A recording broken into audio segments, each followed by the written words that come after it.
राधे राधे, जय Shri Shyam. Twinkle Agrawal welcome you all on active पढ़ाई channel. आज हम लोग स्टार्टअप करने वाले हैं आपका एनसीईआरटी मतलब क्लास 7 का हिस्ट्री चैप्टर 1, जिसका नाम है आपका introduction tracing changes through a 1000 year. तो हम लोग एक एक लाइन पढ़ेंगे, जैसे कि आपका पूरा क्लास 6 का कोर्स कंप्लीट हो चुका है। पॉलिटी का भी, हिस्ट्री का भी, आपका जियोग्राफी का भी प्लेलिस्ट बनी हुई है, तो आप लोग जाइए और देखिए।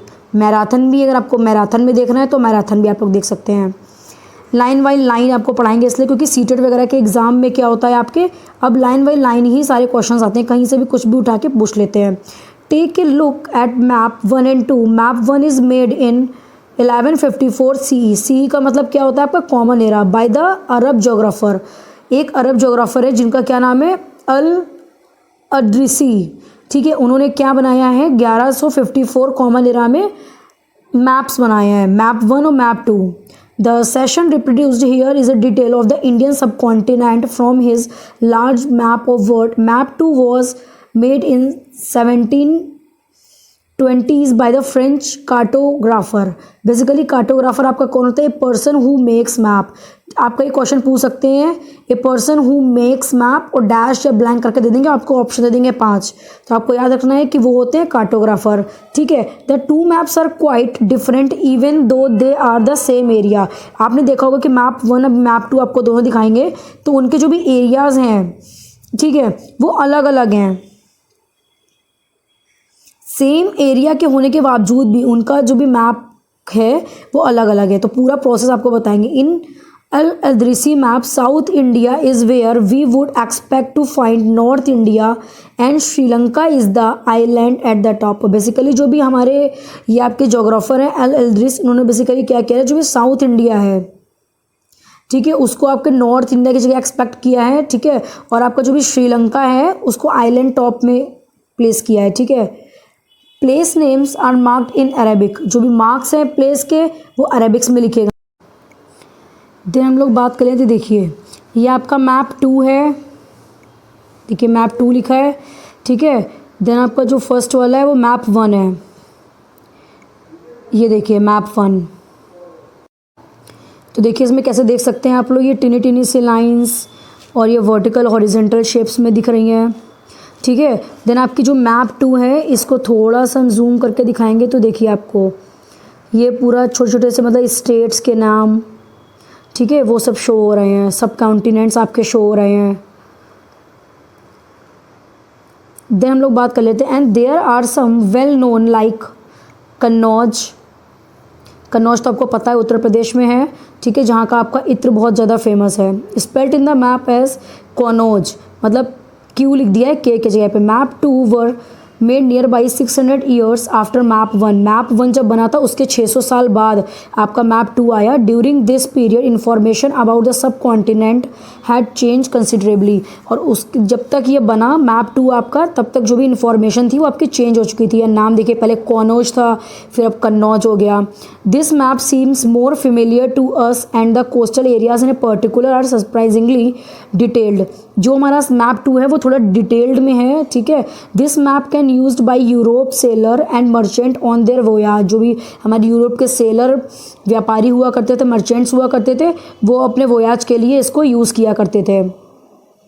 देन हम लोग बात कर लेते हैं, equally important is the fact that the science of cartography डिफरेंट्स in the 2 periods. Basically जो भी हमारा साइंस है, ठीक है, 2 पीरियड्स का अलग अलग है, डिफर है। When historians read documents map text from the past, they had to sensitive to the different historical backgrounds, the context in which information about the past were produced. Basically क्या बताया गया है इसमें कि जो भी हमारे हिस्टोरियंस हुआ करते थे, ठीक है, वो डॉक्यूमेंट्स, मैप्स, आपके टेक्स्ट पढ़ा करते थे पिछले के, मतलब पास्ट के आपके। ठीक है, तो उनके लिए वो क्वाइट डिफरेंट हुआ करता था कि एक पोजीशन से दूसरी जगह के बारे में जानना, कॉन्टेक्स्ट पढ़ना, क्या क्या चीज़ें पहले हुई हैं हमारी प्रीवियस में, पास्ट में क्या क्या बीता है, उनके बारे में पढ़ना, समझना और हम लोग को बताना। ठीक है, देन आपकी बात करते हैं न्यू एंड ओल्ड टर्मिनोलॉजीज़। तो एक एक लाइन पढ़ेंगे हम लोग। In the context in which information is produced change with time what about the language and meaning, basically कि टाइम टू टाइम आपने देखा है कि कैसे कैसे हमारी जो भी बोलने का तरीका है, मतलब बोलने का तरीका इन द सेंस कि आपकी लैंग्वेज चेंज हुई है, पहले हिंदी ज़्यादा यूज़ होती थी, अब इंग्लिश आपकी ज़्यादा यूज़ होती है, ठीक है। उनके मीनिंग्स, रहन सहन में, पहनावे उड़ावे में भी फ़र्क आया है, ठीक है। Historians record exist in A variety of languages which have change considerably over the years, जैसे जैसे समय बीतता गया वैसे वैसे हमारी जो भी भाषा है वो भी बदलने लगी। मिडिवल पर्शियंस, जो भी मिडिवल पीरियड के पर्शियंस हुआ करते थे, for example is different from modern Persian, जो हमारे मॉडर्न पर्शियन है उससे अलग हुआ करते थे। Difference is not just with regard to grammar and vocabulary, ठीक है। The meaning of words also change over time, basically सिर्फ ये ग्रामर और वोकेबलरी का मतलब तक सीमित नहीं था, जैसे जैसे टाइम बीता उनका जो भी क्या कहते हैं कि मीनिंग होता है वर्ड्स का वो भी चेंज हो गया, ठीक है। जैसे कि आप समझिए, take the term Hindustan for example, हम लोग हिंदुस्तान का एक एग्जाम्पल लेते हैं। Today we understand it as India, इस समय हम अपने हिंदुस्तान को इंडिया कहते हैं। द मॉडर्न नेशनल स्टेट, हम मॉडर्न नेशन स्टेट कहते हैं। When the term was used in the 13th century by the Minhaj इज सिराज, मिरहज ही सिराज जब 13th सेंचुरी के थे उस समय पे एक क्रॉनोलॉजिकल हु रोट इन पर्शियन, एक पर्शियन भाषा में लिखा गया था। He mean the areas of Punjab, Haryana and the lands between Ganga and Yamuna, जो कि आपका पर्शियन भाषा में लिखा गया, जो कि आपके हरियाणा, पंजाब, ठीक है, जहाँ पे गंगा और आपकी यमुना नदी मिलती है वहाँ पे लिखा गया था। He use the term in the political sense of land that were the part of the dominance of the Delhi sultan, और बेसिकली इसमें क्या बताया गया था कि जो भी आपके पॉलिटिकल सेंसेस आपके लैंड्स के हैं, ठीक है, उनमें दिल्ली सुल्तान ने कैसे कैसे उनका डोमिनेंसेस हुआ उसके बारे में बताया गया था। Area included in the term shifted with the extent of sultanate but the term never included south India, और बेसिकली टाइम टू टाइम सुल्तान बदलते गए, लेकिन जो भी साउथ इंडिया था हमारा वो कभी भी बदला नहीं, ठीक है। बेसिकली ये बात की गई है। By contract in the early 16th century की बात की जा रही है। Babur used Hindustan to describe the geography, Babur ने यूज़ किया था आपका टर्म हिंदुस्तान ज्योग्राफी में। The fauna and the culture of the inhabitants of the subcontinents, basically आपके फ्लोरा फ्योना होता है, ठीक है। तो फोना आपके जानवरों के लिए यूज़ होता है, फ्लोरा आपके पेड़ वगैरह के लिए यूज़ होता है। As we see later in the chapter this was somewhat similar to the way of the 14th century, basically अगर हम कोई ना कोई चीज़ देखें तो बेसिकली क्या है वो कि आपके 14th सेंचुरी के तरीके ही लग रहा है।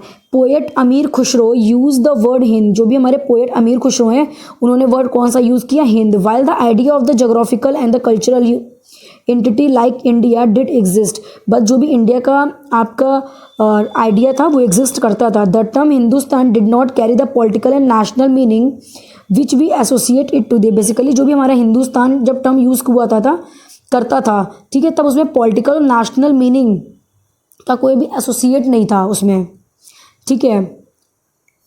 देन हम लोग बात कर लेते हैं historians today have to careful about the terms that they use because it means different things in the past, basically जो भी हिस्टोरियंस है हमारे इस समय के वो अपने जो भी टर्म्स है बहुत केयरफुली यूज़ करते हैं, इसलिए क्योंकि जो हमारा पिछले का समय है उसके तरीके में अब के तरीके में क्या मीनिंग का बहुत बड़ा डिफरेंस आ गया है।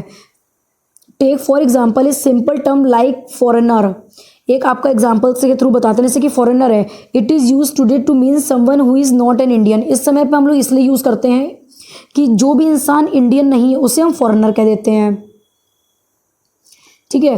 देन हम लोग बात करते हैं in the medieval period A foreigner was any stranger who appeared से इन ए गिवन विलेज, और बेसिकली पहले क्या कहते थे कि कोई भी नया आदमी स्ट्रेंजर अगर हमारे गांव में आता है तो उसको फॉरेनर कहते थे। Someone who was not a part of the society और कल्चर, जो हमारे सोसाइटी और कल्चर का पार्ट नहीं है। In Hindi in the term pardesi might be use to describe such a person और ए पर्शियन अजनबी, बेसिकली हमारी हिंदी भाषा में इसको क्या कहते थे, परदेसी, और पर्शियन भाषा में अजनबी कहते थे। इस city dweller therefore might have regarded a forest dweller as a foreigner but two peasants living in the same village were not foreigner to each other, basically अगर दो लोग एक ही जगह पे रहते हैं तो वो एक दूसरे के लिए स्ट्रेंजर या फॉरेनर नहीं हुए, even though they have had different reason and caste background, even उसके साथ भी कि अगर उनका जैसे एक हिंदू है एक मुस्लिम है, अगर वो एक साथ ही रह रहे हैं एक ही लोकेलिटी में तो भी वो एक दूसरे के लिए फॉरेनर नहीं हुए, ठीक है। देन हम लोग बात कर लेते हैं आपकी historians and their resources. historians were different type of sources to learn about the past depending upon the period of their study and the nature of the investigation। और बेसिकली जो भी हमारे हिस्टोरियंस हुआ करते थे वो डिफरेंट अलग अलग तरीके के सोर्सेज का यूज़ किया करते थे हमारे पास्ट को जानने के लिए और उसकी स्टडी किया करते थे, नेचर को जानते थे, इन्वेस्टिगेट करते थे चीज़ों को। Last year for example you read about the rulers of the Gupta dynasty, पहले हम लोग पढ़ चुके हैं गुप्ता डायनेस्टी के बारे में, है ना, Harshvardhan. In this book we read about the following 1000 year, रफली 700 से 1750 साल, मतलब कि बेसिकली रफली तौर पे अगर देखा जाए तो 700 से 1750 साल के बीच की कहानी है ये। You will notice some continuity in the sources used by historian for study of this period. Basically आपने देखे होंगे कि जो भी हिस्टोरियंस हैं उनकी स्टडी के लिए, इस पीरियड की स्टडी के लिए उनको कुछ सोर्सेज की नीड हुई होगी। They still rely on cons inscription architecture and textual record for information. और जो भी हमारे हिस्टोरियंस हैं वो किस तरीके से पहचान सकते थे अब हमारे हिस्ट्री में क्या हुआ था, देखिए कॉइन्स के थ्रू, या फिर उन्होंने कोई इंस्क्रिप्शन छोड़ी है, लिखा पढ़ी, ठीक है, जो आपको पता है पत्तों वगैरह पे लिख देते थे, ठीक है, तो बताइएगा किस लीफ पे लिखते थे, तो चलिए आपको बता देते हैं, पाल्म लीफ हुआ करती थी, ठीक है, उस पर लिखा करते थे। फिर आपका आर्किटेक्चर का कुछ भी, जैसे कि कुतुब मीनार टाइप का हम लोग देख के बताते हैं कि हाँ ये कुतुब मीनार है हमारा, ये ताजमहल है, ठीक है, उनकी खूबसूरती देख के टेक्सचुअल कहीं पे भी कुछ लिखा है उससे चीज़ों को समझ सकते हैं। But there is also considerable discontinuity. और कभी कभी क्या होता था कि कोई भी चीज़ उसकी, जैसे कि अगर आपको 100 साल की चीज़ें मिल गई हैं, उसके बाद आपका कोई मतलब कुछ भी ढूंढने पे नहीं मिल रहा है, तो वो पीरियड कट के फिर आगे की चीज़ें देखते थे हम लोग, मतलब हम लोग क्या, हिस्टोरियंस, ठीक है। The number and variety of textual records increase dramatically during this period, they slowly replaced other type of available information, though this period paper gradually become cheaper and more। Basically इस period में क्या हुआ करता था कि लिखा पढ़ी हुआ करती थी चीज़ों की, ठीक है, तो जो भी अवेलेबल रिसोर्सेज होते थे उससे इन्फॉर्मेशन लेते थे, ठीक है। उसके बाद क्या करते थे हम लोग कि जो भी पेपर का यूज़ होने लगा हमारा, ठीक है, तो उस पेपर के थ्रू हम लोग चीज़ों को लिखने लगे और समझने लगे। तो हम लोग एक बार देख लेते हैं कि हमारे जो भी पेपर है उसकी वैल्यू क्या है। The value of a paper, compare the following। In the middle of the 13th century, a scholar wanted to copy a book। एक स्कॉलर हुआ करते थे 13th सेंचुरी पे, उन्होंने सोचा कि एक बुक को हम कॉपी कर लेते हैं, but he did not have enough paper, उसके पास ज़्यादा पेपर नहीं थे। So he wash the writing off a manuscript, he did not want write the paper and use it. Basically वो जो कुछ ऐसा होता था कि जो भी मैन्यूस्क्रिप्ट लिखे उसको वॉश करके दोबारा लिखते नहीं, कि अगर वो लिखता तो उनके जो प्रीवियस नोट्स हैं वो डिलीट हो जाते हैं, मतलब ख़त्म हो जाते हैं पूरी तरीके से।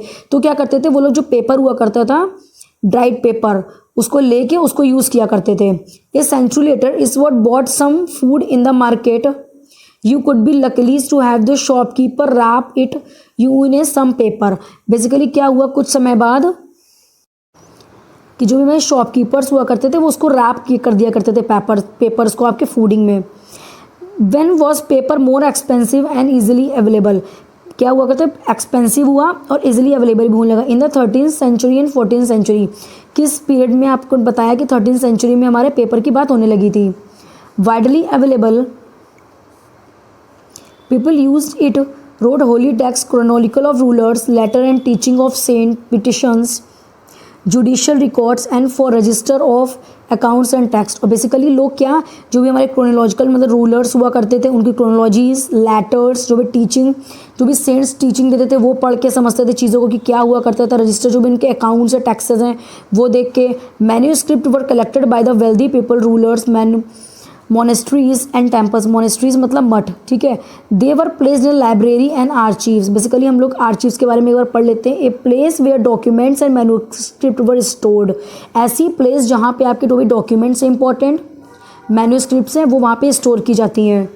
Today all nations and state government have archives where they keep all their old official record and transaction. और बहुत सारे जो भी लोग हैं, हमारे जो भी गवर्नमेंट लोग हैं या प्राइवेट्स लोग हैं, ठीक है, वो अपने जो भी ऑफिशियल डॉक्यूमेंट्स हुआ करते थे, ट्रांजैक्शंस हुआ करते थे, रिकॉर्ड, वो आर्चीव्स में रखा करते थे, ठीक है। These manuscripts and records documents provide a lot of detail information to historians, but they are also difficult to use. Basically इसमें क्या होता था कि जो भी हमारे डॉक्यूमेंट्स हुआ करते थे, ठीक है, उनकी जो भी इन्फॉर्मेशन हुआ करती थी वो इसमें मिल जाती थी, लेकिन थोड़ा डिफिकल्ट टू यूज़ था, इजी टू यूज़ नहीं था, ठीक है। There are no printing press in those days, so scribes copied manuscript by hands. Basically क्या हुआ करता कि कोई भी प्रिंटिंग प्रेस नहीं हुआ करती थी उस समय पे, और सब चीज़ें मैन्यूस्क्रिप्ट में कॉपी किया करती थी। If you have ever copied A friend homework you would know this is not a simple exercise. अगर आपने कभी भी किसी दोस्त का अपना होमवर्क कॉपी किया है तो आप समझ सकते हैं एक ईजी टास्क नहीं है। Sometimes you can not read your friend's handwriting and force to guess what is written. Basically कभी कभी हम लोग को पता है कि दोस्तों की राइटिंग नहीं समझ में आती थी। सच बताएं तो कभी कभी मेरे साथ खुद होता था कि हमको अपनी खुद की राइटिंग ही नहीं समझ में आ रही थी कि हमने लिखा क्या है शॉर्ट फॉर्म में।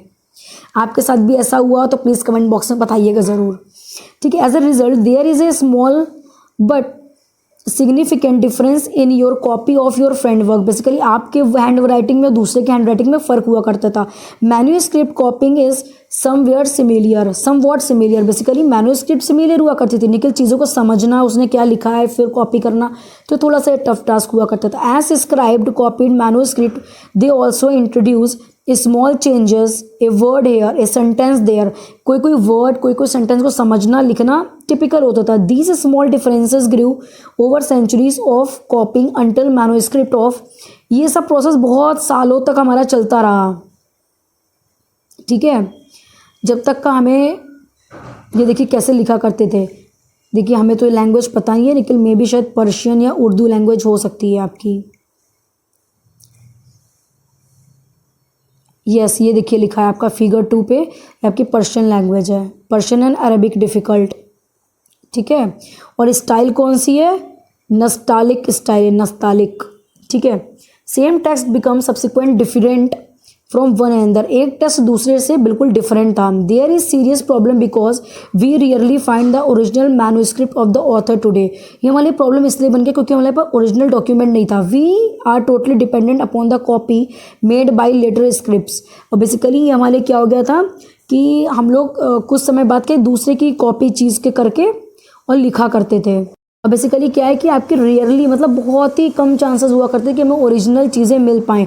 As a result historians have to read different manuscript version of the same text to guess what the author had originally written. और बेसिकली जो भी हमारे हिस्टोरियंस हुआ करते थे वो अलग अलग डिफरेंट मैन्यूस्क्रिप्ट को पढ़ा करते थे, ठीक है, और गेस किया करते थे कि उन्होंने बेसिकली क्या लिखा है, क्या उनका मतलब हो सकता है, ठीक है। On occasion author revise their chronicles at different times. और बेसिकली जो भी ओकेजन्स हुआ करते थे, ठीक है, ऑथर्स के क्रॉनिकल्स के वो अलग अलग समय पे हुआ करते थे। द 14th सेंचुरी क्रॉनिकल्स जायुद्दीन बरानी who wrote his chronicles first in 1356। पहले ही आपके क्रॉनिकल हुए, पूछ सकते हैं आपका नाम, मतलब कि आपका नाम नहीं, मतलब इनका नाम जिन्होंने रोट किया है, राइटर, ठीक है। पहली बार इन्होंने लिखा 1356 में and another version 2 years later, और दूसरा वर्जन उनका आया 2 साल बाद। The two different from each other but historian did not know about the existence of the first version until 1960। It remain lost in the large library collection. Basically उनको 1960 में जब वो आए तो उनको पहला वर्जन नहीं मिला, बहुत टाइम लग गया उनको वो ढूंढने में कि वो कहाँ रख दिया है।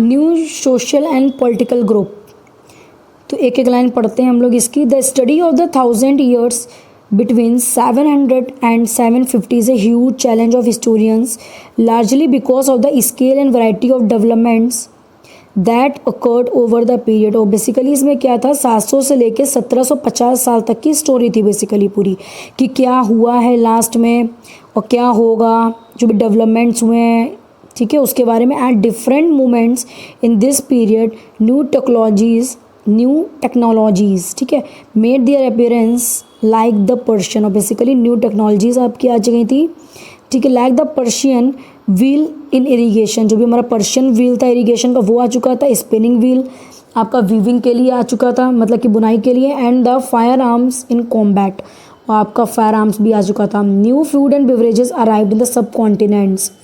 हम अलग अलग तरीके का हमारे खाने पीने की चीज़, पीने की चीज़, खाने की चीज़ आ चुकी थी, जैसे कि आपका आलू है, कॉर्न, मिर्चा, चाय और कॉफ़ी, ये सब चीज़ें आ चुकी थी। Remember that all these innovations, new technologies and crops came along with people who bought other ideas with them as well. और बेसिकली ये सब चीज़ें अलग अलग लोगों के थ्रू आई थी जिनका ये आइडिया था, जो लोग आए थे हमारे देश में, ठीक है, उनकी वजह से आई थी। As a result this was a period of economic, political, social and cultural changes. Basically ये हमारा कौन सा टाइम था जहाँ पे economic, political, social and cultural changes हम लोग को देखने को मिले। You will learn about the same changes in chapter 5 में। हम लोग देखेंगे कि बेसिकली क्या क्या चेंजेस थे। अभी तो आपका चैप्टर 1 ही चल रहा है, ठीक है। This was also a period of great mobility. Mobility basically आपकी क्या होती है, मूवमेंट। देखिए आपको यहाँ पे लिख भी देते हैं आपका मूवमेंट, ठीक है, मतलब एक जगह से दूसरी जगह जाना। Groups of people travel long distance search of opportunity. Basically एक झुंड में लोग जाते थे किसी दूसरे शहर, दूसरी जगह, ठीक है, कुछ अपॉर्चुनिटी के लिए, मतलब कुछ जॉब के लिए या रहन सहन के लिए। The subcontinent held immense wealth and the possibility for people to carve fortune. और बेसिकली लोग बाहर इसलिए जाते थे कि मे बी उनका भाग्य उजागर हो जाए, उनको वहाँ पे जॉब मिल जाए, ठीक है। One group of people who become important in this period was the Rajput. एक ग्रुप था जो कि आपका बहुत फेमस हुआ या बहुत इंपॉर्टेंट था, वो आपके राजपूत थे। ए नेम ड्राइव्ड फ्रॉम राजपुत्र, और उसी से नाम निकल के आया ये राजपुत्र। द सन ऑफ रूलर, मतलब कि जो भी राजा हुआ करते थे उनके बच्चे। Between the 8th and 14th century, 8 से लेके 14th सेंचुरी तक, the term applied more generally to a group of warriors who claimed Kshatriya caste status. जो कि आपके क्षत्रिय कास्ट हुआ करता था उसके स्टेटस को क्लेम किया करते थे। ये देखिए ये आपका पर्शियन व्हील है। देन हम लोग बात करते हैं, the term included not just rulers and chieftains but also soldiers and commanders who served in the armies of different monarchs all over the subcontinent. Basically इसमें सिर्फ रूलर्स नहीं include थे, इसमें वो चीफ्स भी इंक्लूड थे, वो soldier, वो कमांडर भी इंक्लूड थे, जो लोग अपनी आर्मीज़ के लिए अपनी आर्मी में रह के वर्क किया करते थे, हम लोग की रक्षा किया करते थे। A Chirvakic code of conduct, extremely valor, a great sense of loyalty, were the qualities attributed to Rajput by their poets and bards। So basically जो भी राजपूत हुआ जो अपने पोएट्स और बार्ड्स के थ्रू जो भी स्टोरी हुआ करती थी आर्मीज़ की, कैसे किया, उनकी बहादुरी की बात किया करते थे। Other groups of such as Maratha, Sikh, Jat, Ahom and Kshatriya, ठीक है, क्षत्रिय, ठीक है, सॉरी कायस्थ लिखा है, Kayastha, a caste of scribes and secretaries. और इन लोग की क्या होते थे, ये लोग अपनी मतलब कास्ट के अकॉर्डिंग ये लोग सेक्रेटरी का वर्क करते थे। And also use the opportunity as to become a political important. और बेसिकली ये पॉलिटिकली इंपॉर्टेंट भी हुआ करता था। अब हम लोग बात कर लें कि हैबिटाट क्या होता है। ये देखिए, refer to the environment of a region and social and economic life style of its residence. जो भी वहाँ के रेजिडेंस है, लोग यहाँ पे रहते हैं, तो उनकी जो भी सोशल और इकोनॉमिकल लाइफ है, ठीक है, उसके बारे में, वहाँ पे जो लोग रहते हैं उनकी सोशल और पॉलिटिकल लाइफ, उसको हम लोग पूरा कहते हैं हैबिटाट, ठीक है। एक आगे ही पढ़ेंगे, throughout this period there is a gradual clearing of forest and the extent of agriculture, a change faster and more complete in some areas than in other। और बेसिकली क्या था, आपका एक ग्रेजुअल पीरियड हुआ करता था जहाँ पे आपके फॉरेस्ट की क्लीनिंग हुआ करती थी, ठीक है, आपके एग्रीकल्चर को एक्सटेंड किया जाता था, मतलब बढ़ावा दिया जाता था, और जो भी चेंजेस आए वो फास्टर आए। यहाँ पे एक जगह से देखते दूसरी जगह पे, changes is in their habitat, जो भी उनका हैबिटाट रहन सहन था बेसिकली उसमें चेंजेस आए। Forced many forest dweller to migrate, और बहुत सारे जो भी वहाँ पे ड्वेलर्स हुआ करते थे फॉरेस्ट को, उनको फोर्स किया जाता था माइग्रेट, मतलब दूसरी जगह जाने के लिए। Other started tilling the land and become peasant. और बेसिकली जो दूसरे लोग हुआ करते थे उन्हें टिलिंग, लैंड के टिलिंग के लिए कहा जाता था, ठीक है, कि वो पीजेंट बन जाए, व्यापारी बन जाए। These are new peasant group and gradually become the influenced by the regional market, chieftains, priest, monasteries and temples. और कुछ लोग में क्या वर्क करने लगे, कुछ चीफ बन गए, कुछ प्रीस्ट बन गए, कुछ आपके मठों में काम करने लगे, साधु संत वाला, टेम्पल्स में काम करने लग गए। They become a part of the large complex society and were required to pay taxes and offer goods and services to local lords. Basically फिर इनका क्या काम होने लगा कि ये लोग अपनी जो भी इकोनॉमिकल सोसाइटी है, ठीक है, जो भी कॉम्प्लेक्स सोसाइटी होगी, क्योंकि अलग अलग के लोग जो भी थे वो अलग अलग काम करने लगे, उनको उसी तरीके से टैक्स पे करना लगा अपने गुड्स और सर्विसेज के लिए। As a result significant economic and social differences emerged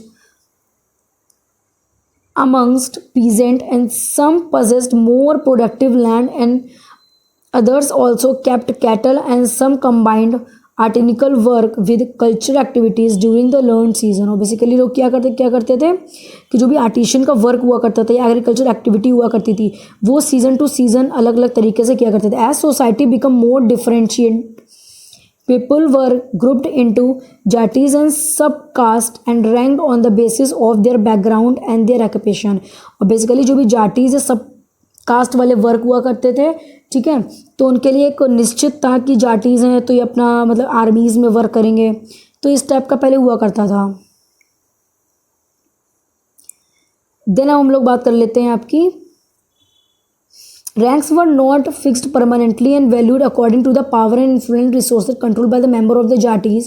The status of the same jati could vary from area to area। और बेसिकली जो भी रैंक दी जाती थी वो ये देख के जाती थी किसका क्या ओहदा है, किसका क्या पदवा है। अगर कोई अच्छे स्टेटस का जाट है तो उसको एक अच्छी पोजीशन दी जाती थी। Jati framed their own rules and regulation to manage the conduct of their member. Jati के अपने खुद के रूल्स और रेगुलेशन हुआ करते थे अपने जो भी मेंबर्स उनको मतलब मैनेज करने में, ठीक है।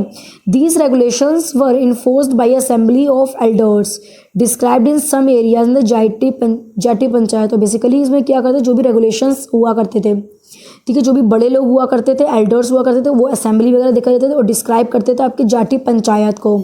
But jatis were also required to follow rules of their village. जो भी जाटी हुआ करते थे उनको अपने गाँव के जो भी रूल्स है उसको फॉलो करना पड़ता था। Several villages were govern by chieftains. जो भी चीफियंस थे, ठीक है, उनके जो भी विलेज था उसको गवर्न करना पड़ता था। Together they were only one small unit of state. एक साथ मिलके वो क्या थे, एक स्मॉल यूनिट थे किसी भी रीजन की या स्टेट की। फिर हम लोग देख लेते हैं आपका रीजन एंड एम्पायर, ठीक है।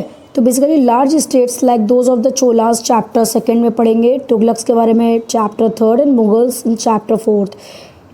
इनकम्पास्ड many region. Sanskrit prashasti see chapter 2 was an example of a prashasti. हम लोग चैप्टर 2 में प्रशस्ति के बारे में देखेंगे। प्रेजिंग ऑफ द दिल्ली सुल्तान गयासुद्दीन बालबन, उसके बारे में पढ़ेंगे, गयासुद्दीन बालबन के बारे में जो कि दिल्ली सुल्तान कहते हैं। Explain that he was the ruler of the vast empire that stressed from Bengal in the east to Gajna in Afghanistan in west and included all the southern India। Dravida जो सबसे बड़ा एम्पायर था जिसने मतलब बंगाल और ये अफ़गानिस्तान वेस्ट में वहाँ से लेके पूरे साम्राज्य में अपना शासन चलाया। People of the different region Gauda, Andhra, Kerala, Karnataka, Maharashtra and Gujarat apparently fell before his armies।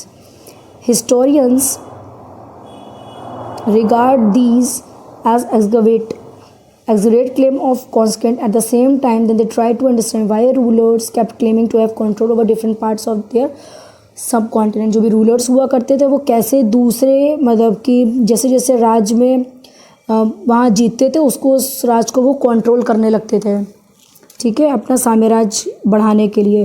फिर हम लोग देख लेते हैं लैंग्वेज एंड रीजन्स, किस राज्य में कौन सी भाषा बोली जाती है। देखिए इन 1318 the poet Amir Khusrau noted that there was, Amir Khusrau ने नोट किया कि different language in different region में बोली जाती है। सिंधी, लाहौरी, कश्मीरी, देवसमुद्री इन साउथर्न कर्नाटक में बोली जाती है। तेलंगानी आपकी आंध्र प्रदेश में, गुजराती आपकी गुजरात में, माबारी इन तमिलनाडु, गौरी इन बंगाल, आदि in eastern Uttar Pradesh and हिनवरी in the area around Delhi. हिनवरी आपकी जो भी दिल्ली है वहाँ पे बोली जाती है। Amir Khusrau went to explain that there is a contrast to these language. There is a Sanskrit which did not belong to any region. जो भी अब हमारी संस्कृत भाषा है वो किसी भी रीजन से बिलोंग नहीं करती थी। It was an old language and common people do not know it, only the Brahmins. मतलब जो भी नॉर्मल आपके मतलब जो भी कॉमन पीपल्स हुआ करते थे या ओल्ड, ठीक है, पुराने लोग हुआ करते थे, ठीक है, इस भाषा के बारे में नहीं जानते थे, सिर्फ जो भी ब्राह्मण हुआ करते थे वो जानते थे। ये बाकी आपके एक्सरसाइज है, make a list of language. अमीर खुसरो ने कौन कौन सी लैंग्वेज कहाँ कहाँ की ढूंढी थी, तो ये आपका आंसर है इसका। ठीक है, देन आप लोग ये देख लीजिए, by 700 many regions already process distinct geographical dimension in their own language and cultural characteristic. Basically 700 साल पहले की बात हो रही है, जहाँ पे आपको अपनी जोग्राफिकल डायमेंशन और अपनी खुद की भाषा और कल्चरल करेक्टरिस्टिक्स बताई जाती थी, जो कि आपको चैप्टर 7 में देखने को मिलेंगी। They were also associated with the specific ruling by dynasties. There are considerable conflict between these states. मतलब एक स्टेट का दूसरे स्टेट से कहीं ना कहीं कॉन्फ्लिक्ट हुआ करता था। Occasionally, dynasties like Cholas, Khiljis, Tughlaqs and Mughals were able to build an empire that were pan-regional, spanning diverse region। और बेसिकली जो भी आपका रीजन हुआ करता था मुगल्स का, तुगलक्स का, वो बताया गया था not all these empires were equally stable और सक्सेसफुल। सिर्फ एक ही पार्ट या एम्पायर सिर्फ स्टेबल और सक्सेसफुल नहीं था, और भी पार्ट्स थे। ठीक है, then when the Mughal empire decline in the 18th century it leads to the re emerge of regional states. Chapter 8 के बारे में हम लोग पढ़ेंगे, 18th सेंचुरी के बारे में, कि उसमें क्या क्या हुआ। But year of imperial pan regional rules had altered the character of the region. और बेसिकली इसमें जो पैन रीजन रूल है उसमें आप लोग को देखने का मिलेगा जो भी करेक्टर है आपके रीजन का। Across most of the subcontinent the region was left with the legacies of big and small state that had ruled over them. जो भी छोटे या बड़े प्रांत थे उसमें रूल किया करते थे। These were apparent in the emergence of many district and share tradition in the realm of governance, the management of the economy, elite culture and language. जो भी आपकी इकोनॉमी, कल्चर और लैंग्वेज हुआ करती थी, ठीक है, उसको कैसे गवर्नेंस उसका किया करते थे। Through the 1000 years between 700 to 1750 the character of the different region did not grow in isolation. These region felt the impact of the larger pan regional forces of integration without ever quite losing their distinctiveness. अब बेसिकली उन्होंने क्या किया कि जो भी हमारा reason था, ठीक है, रीजन हुआ करता था, वहाँ पे आपकी जो भी फोर्सेस हुआ करती थी इंटीग्रेशन, तो उनके बारे में भी इसमें बताया। देन आपकी बात कर लेते हैं ओल्ड एंड न्यू रिलीजियंस के बारे में। अब हम लोग बात कर लेते हैं ओल्ड एंड न्यू रिलीजियन की। ठीक है, तो स्टार्टअप करते हैं first line, the 1000 year of history that we are exploring witnessed major developments in religion tradition. Basically हम लोग देखते आ रहे हैं कि जैसे जैसे हमारा टाइम बीतता जा रहा है, हम लोग खुद मतलब एक गवाह हैं कि कैसे कैसे हमारा जो भी रिलीजन ट्रेडिशन है उसमें कैसे कैसे डेवलपमेंट हो रहा है। ठीक है, people believes in the divine was sometime deeply personal but more usually it was collective believe is super natural agencies. Religion was often closely connected with the social economical organisation of local communities as the social world of these groups altered so too did their beliefs. Basically क्या इसमें बात की गई है कि जो भी हमारा बिलीव है, ठीक है, हमारे गॉड्स को लेके, हमारे रिलीजियन जो भी है, जैसे हिंदू है, कोई मुस्लिम है, ठीक है, उनके जो भी मतलब कि रीति रिवाज हैं उसको लेके कहीं ना कहीं कनेक्शन है। ठीक है, कनेक्टेड चीज़ें, ठीक है, सोशली भी, इकोनॉमिकली भी। ठीक है, अपने अपने लोगों ने ऑर्गेनाइजेशन भी बना रखी है एक कम्युनिटी टाइप की। उसके बाद क्या है आपका सोशल वर्ड से कहीं ना कहीं एक ग्रुप बना हुआ है जिसमें हम लोग बिलीव करते हैं किसी भी चीज़ को। जैसे ऊपर वाले की बात होती है, ऊपर वाला इन द सेंस जैसे हमारे यहाँ राम बोला जाता है, तो मोहम्मदन से वही चीज़ रहीम हो जाती है, अल्लाह हो जाती है। ठीक है, क्रिश्चियन में आपके जीसस हो जाते हैं। तो बेसिकली यही है, नाम अलग अलग हैं बट हमारा जो है ऊपर वाला वो एक ही है। हम लोग बात करते हैं, it was during this period that important changes occurred in what we call Hinduism today. जो भी चेंजेस आए उसको इस समय पर हम लोग क्या कहते हैं, हिंदुइज्म कहते हैं, मतलब हिंदू राज। This include the worship of new deities, मतलब कि जो भी मूर्तियाँ होती थी उनकी पूजा होने लगी। The construction of the temple by royalty and the growing importance of Brahman priest dominant group in society. और बेसिकली मंदिर की स्थापना है, मंदिर की स्थापना मतलब कि मतलब कंस्ट्रक्शन होने लगा मंदिर की रॉयल्टी के बेसिस पे। ठीक है, और आपकी जो भी इंपॉर्टेंस थी ब्राह्मण की, प्रीस्ट पुजारी लोग जो हुआ करते थे उनकी सोसाइटी में और पूछ होने लगी। Their knowledge of the Sanskrit text earn the Brahmans lot of respect in society. जो भी हमारे ब्राह्मण हुआ करते थे उनको रिस्पेक्ट सोसाइटी में इसलिए मिला कर क्योंकि उनको अच्छी नॉलेज थी संस्कृत की। Their dominant position was consolidated by the support of their patrons new rulers researching for prestige. और बेसिकली पैट्रन पर देख लेते क्या होते हैं। पैट्रन कौन होते हैं? An influential wealthy individual who support another person, artisan, craft person, learned man and noble. Basically क्या होते थे पैट्रन? किसे कहते थे? जो एक मतलब कि इंडिविजुअल वेल्दी पर्सन है, मतलब बस अच्छा खासा पैसा है, ठीक है, और वो दूसरे पर्सन को सपोर्ट कर रहा है। किस तरीके से? जो भी क्राफ्ट पर्सन है, आर्टिशियन है, उन्हें किस चीज़ की नीड है तो उसमें सपोर्ट करना है, पर्टन वो होगा, ठीक है। One of the major development of this period was the emergence of the idea of भक्ति। जो भी आपका भक्ति का आइडिया है, पूजा पाठ भक्ति, ठीक है, उसका आइडिया इस पीरियड में आया। For a loving personality that devotees could reach without the aid of priest और elaborate rituals। और बेसिकली इसमें क्या देखेंगे हम लोग कि जो भी हमारे भक्ति सिस्टम है, जहाँ पे हम लोग पूजा पाठ करते हैं, अपने गॉड को मनाते हैं, प्यार करते हैं उनसे, ठीक है, वो हम लोग बिना किसी प्रीस्ट के भी उनको मान सकते हैं, उनकी आराधना कर सकते हैं और बाकी सब चीज़ें। You will learn about this and other tradition chapter 6। Chapter 6 के अंदर हम अदर ट्रेडिशंस को देखेंगे। अभी तो आपका चैप्टर 5 चल रहा है क्लास 7 का। क्लास 6 की पूरी प्लेलिस्ट कंप्लीट है, मैराथन भी अवेलेबल है, हिस्ट्री, आपकी पॉलिटी और आपकी ज्योग्राफी तीनों कंप्लीट हैं। This was also the period when new religion appeared in the subcontinent. ये उस समय का टाइम है जब हमारे सबकॉन्टिनेंट में दूसरा रिलीजन आया। Merchant and migrants first bought the teaching of the holy Quran to India in the 7th century. हमारी जो भी कुरान है, मतलब मोहम्मडन्स की, जैसे कि हमारे लिए अगर भागवत होती है, ठीक है, तो उनके लिए कुरान होती है, उनकी बुक, ठीक है, तो वो 7th सेंचुरी में आया। Muslims regard the Quran as their holy book, जिन्हें वो लोग होली बुक मानने लगे। And accept the sovereign of one God, और वो मानने लगे कि एक ही ईश्वर है जो कि है आपका अल्लाह, ठीक है, एक ही गॉड है। Those love mercy bounty embrace all those who believe in him without regard to social background. और बेसिकली वो मानने लगे चीज़ों की कि जो भी प्यार है, मोहब्बत है, ठीक है, पूजा करना है, वो सब एक ही चीज़ है, हमारे अल्लाह से ही है या ईश्वर से ही है। Only rulers was patron of the Islam and the ulama learn theological of justice and all the Hinduism is Islam was pretended is a variety of ways to which the followers. और basically जो भी लोग हुआ करते थे, ruler हुआ करते थे, पैट्रन, मतलब कि पैट्रन आपको बताया कि जो लोग दूसरों को हेल्प किया करते थे वो आपके इस्लाम में भी हुआ करते थे, ठीक है। और एंड द उलमा लर्न, ठीक है, बेसिकली ये आपके थ्योरेजियन हैं, ज्यूरिस्ट्स हैं, ठीक है। हिंदू और इस्लाम मतलब मुस्लिम में दोनों में ये चीज़ मान लगी, पैट्रन्स हुआ करते थे जो हेल्प किया करते थे लोगों की। There was the Shia Muslim who believe that the prophet Mohammad son in law Ali was legitimate leader of the Muslim community and the, देखिए आपके मोहम्मदन्स में दो होते हैं मुस्लिम्स, एक तो होते हैं आपके शिया, ठीक है, एक आपके होते हैं सुन्नी, ठीक है। तो शिया की बात बताई जा रही है यहाँ पे कि वो मानते थे कि जो भी आपके मोहम्मद साहब हैं, प्रॉफेट मोहम्मद, उनके सन इन लॉ अली, मतलब कि जो भी उनके दामाद थे, सन इन लॉ उन्हीं को ही कहते हैं, अली वॉज एक लेजिटिमेट लीडर थे आपकी मुस्लिम कम्युनिटी के, ठीक है।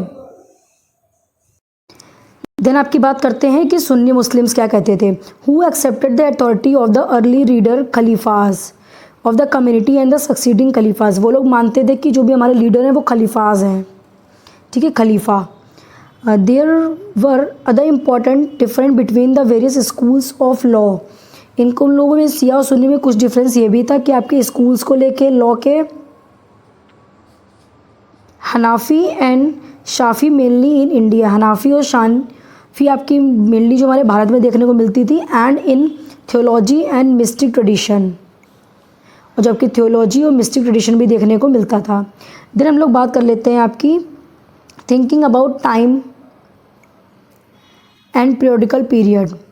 Historians do not see time just for a passing of hours, days and year as a clock और ए कैलेंडर। बेसिकली जो भी हिस्टोरियंस थे हमारे, ठीक है, वो सिर्फ ये नहीं देखते थे कि कितने घंटे लग रहे हैं, कितने साल लग रहे हैं, कितने दिन लग रहे हैं, ठीक है, या घड़ी देख रहे हैं या कैलेंडर देख रहे हैं, उनको तो बस किसी चीज़ की खोज करनी थी। Time also reflect changes in social economical organisation, the persistence and transformation of ideas and belief. और बेसिकली वो क्या देखते थे कि जो भी भाई इकोनॉमिकल ऑर्गेनाइजेशन है, परसिस्टेंस, ठीक है, और जो भी आइडिया थे उनको ट्रांसफॉर्म किया करते थे बिलीव्स को।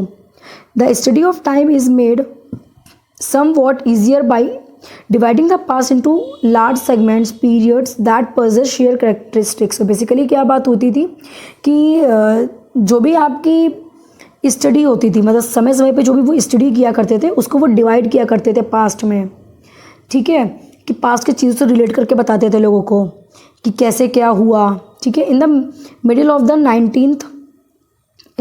19th century British historian divided the history of India into 3 periods. जो भी 3 पीरियड में इनको डिवाइड किया गया, हिंदू, मुस्लिम एंड ब्रिटिश, ठीक है. इसी को ही आपका कह देते हैं कि मिडाइवल पीरियड और ये सब करके भी आपको आगे बताएंगे, जो कि आपके जेम्स मिल ने डिवाइड किया था. This division was based on the idea that the religion of the rulers were the only important historical change and that were no other significant development. और उसमें कोई भी जो भी रूलर्स हुआ करते थे उनके बारे में, उन्होंने कैसे कैसे शासन किया, उनके पूरे डेवलपमेंट के बारे में, इकोनॉमिकली, सोसाइटी, कल्चरली भी. Such a division also ignore the rich diversity of the subcontinent. और बेसिकली जो भी डिवीज़न हुआ करता था उसको इग्नोर किया गया, उनकी रिच जो भी डाइवर्सिटी थी उसको. आपका 5 मिनट का और बाकी है ये chapter first. Few historians follow this periodization today. Most of the economic and social factors of characterize the major elements of different movements of the past. और बेसिकली जो भी हिस्टोरियंस हुआ करते थे, ठीक है, वो इकोनॉमिकली, सोशली फैक्टर्स पे वर्क किया करते थे डिफरेंट मूवमेंट्स के पास्ट पे, ठीक है. The historians also read last year included a wide range of early societies, hunter gatherers, ठीक है, early farmers, people living in a town and village and early empires and kingdoms. और basically क्या हुआ करता था कि जो भी हमारे हिस्टोरियंस हुआ करते थे वो वाइड रेंज पे काम किया करते थे. देखिए, एक तो आपके जो भी हंटर गैदरर्स थे, झुंड में काम किया करते थे, क्लास 6 में आपको पढ़ा भी चुके हैं.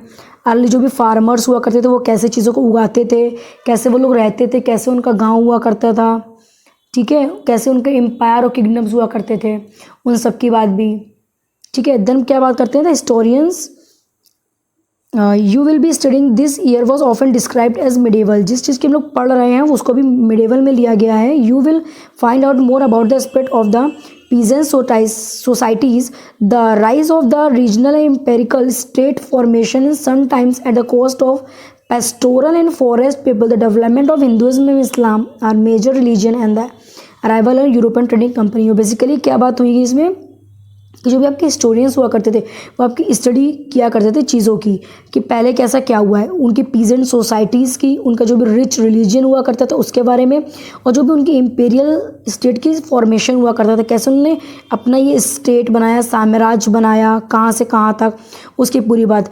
समटाइम्स जो भी इनकी कॉस्ट हुआ करती थी, ठीक है, कि जो भी पेस्टोरल कॉस्ट हुआ करती थी, आपको बताया पेस्टोरल किसे कहते थे, ठीक है, जो लोग किसी को हेल्प किया करते थे. देन आपकी जो भी फॉरेस्ट, मतलब जो भी जंगल के लोग हुआ करते थे, उसी में क्या करते थे, डेवलपमेंट हुआ करता था. आपका हिंदू और मुस्लिम की जो भी रिलीजियन हुआ करता था उनमें, और जो भी गए वो लोग, जब हमारे यूरोपियन लोग यहाँ पे आए अपनी ट्रेडिंग कंपनी लेके, उसकी बात भी आपको बताई जाएगी.